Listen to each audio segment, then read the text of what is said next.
Good evening, I'm Kalai Chalk.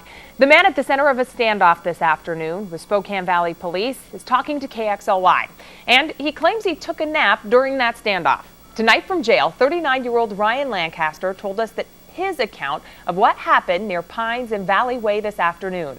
Now, police say the incident started when Lancaster went through his ex-girlfriend's kitchen window and tried to shoot at the people inside the apartment with a gun. But police say that gun didn't go off. They say that Lancaster then ran off and two neighbors followed. One of them says that's when Lancaster pulled a gun on him.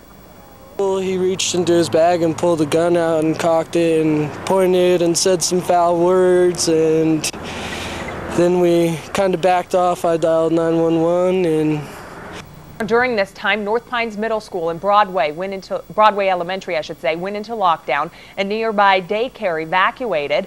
Lancaster holed himself up then in a nearby house where he stayed until a hostage negotiator got him to come out about 3 hours later, just before 6 tonight.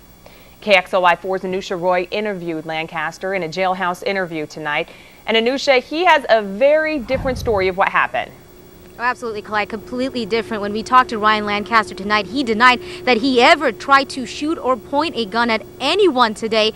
He says that he had a BB gun on him, that at one point the BB gun fell out of his bag outside of the apartment complex. Like you mentioned, he even fell asleep for a little while during the standoff.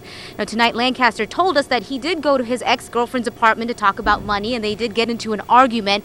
He walked away from the apartment with a bag of his stuff with a BB gun inside, and Lancaster said when he left that apartment that a large group of people followed him.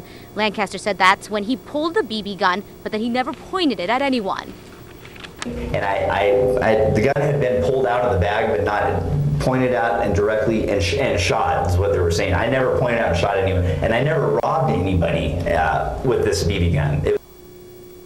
Now, Lancaster also said after that he went to what he calls an acquaintance's home off of Valley Way, that he even took a cat nap only to wake up to hear the SWAT team calling his name. Lancaster said that he left the house, and that's when he was taken into custody. Well, they should investigate it a little more, and I think because it shocked me more than anybody that was out there. I couldn't believe it. Now, Lancaster was booked on several counts. That includes first-degree burglary and robbery, and investigators told us that he also had some outstanding warrants. Live in Spokane, Anusha Roy, KXLY4 HD News. All right, Anusha, thanks so much.